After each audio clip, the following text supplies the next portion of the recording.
안녕하십니까. 오늘 이 시간에는 자동차 세시 부분의 동력 전달 장치 부분에 대해서 말씀드리도록 하겠습니다.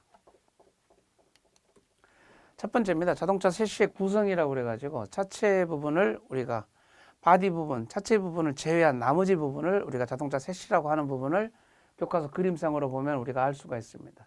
타이어가 앞뒤로 우리가 장착이 되어 있는 거, 타이어 부분, 그리고 이쪽에 보시면 이제 앞 스프링,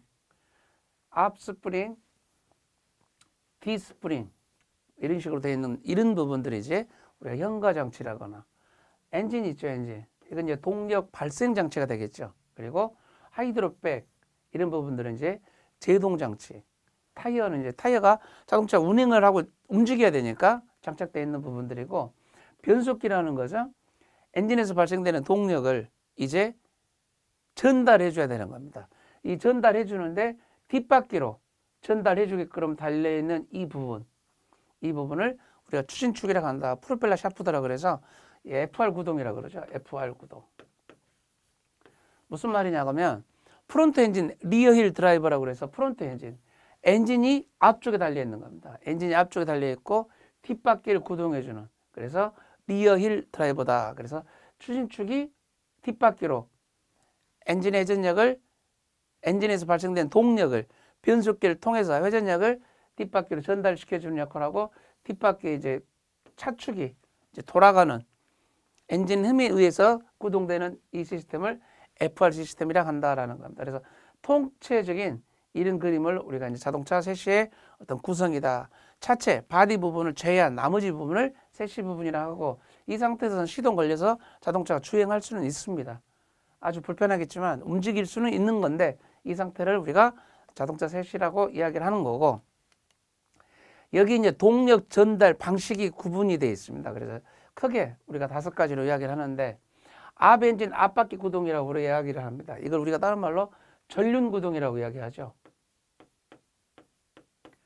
앞 전자를 써서 전륜 구동이라고 이야기하는 겁니다. 그래서 앞에 엔진이 있고 앞바퀴를 구동하는, 그래서 전형적인 우리 승용차의 기존의 한 70% 이상이 이 전륜 구동입니다. 그래서 눈 오는 날은 앞바퀴 스핀이 일어나면 안 되는 거니까 앞바퀴 체인을 채워줘야 되는 겁니다. 뒷바퀴는 그냥 따라만 가겠죠. 그걸 우리가 전륜 구동이라고 한다. 그래서 프론트 엔진 리어 힐 드라이버가 이런 타입입니다. 전형적인 엑셀, 아반떼, 소나타 여기까지 우리가 이야기를 하면 그랜저까지도 전부가 다 전륜 구동이 되겠죠.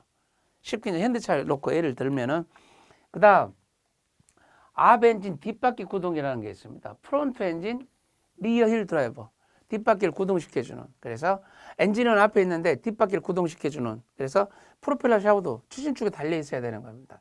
그 추진축에 달려 있기 위해서 차 내에 우리가 변속기 가운데 그 기아 넣는 주차 브레이크 쪽 그 공간이 약간 높아요.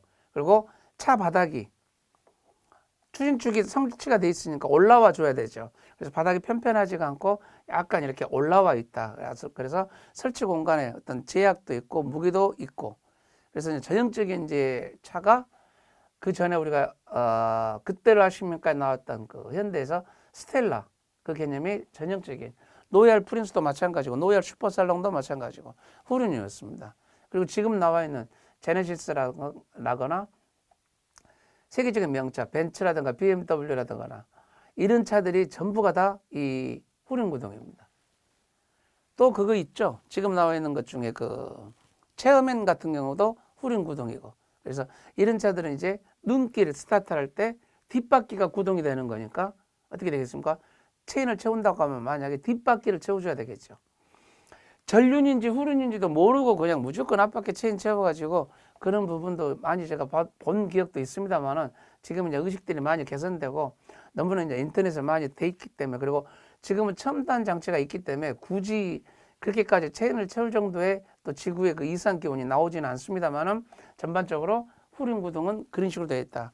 전형적인 우리 그 승용차를 말고 포터라든가 우리 일반적인 마이티라든가 복사, 그다음에 우리 그 화물 트럭, 덤프 트럭 전부가 다 후륜 구동입니다.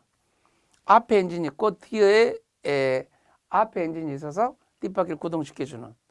버스는 틀리죠. 버스는 정확하게 말하면 RR이 되는 겁니다. 버스는 뒤에 엔진이 있어가지고 뒤에서 엔진을 뒷바퀴 차축을 밀어주는 거예요. 그래 차축이 조그만해요. 차축이 조그만하다. 이 기존의 후륜구동은 차축이 엄청 길겠지만 차 길이에 따라서 우리가 통상 차 길이가 13m잖아요. 전장의 길이가. 거기서 추진축이 차지하고 있는 화물차 같은 경우는 상당한 길이를 차지하고 있습니다. 그죠? 근데 이 뒤에 엔진이 있어가지고 그러니까 고속버스 같은 경우는 엔진 뒷좌석이 높죠. 엔진 뒤에 실어져 있으니까. 거기서 뒷바퀴를 차축을 굴려주게끔 돼 있다.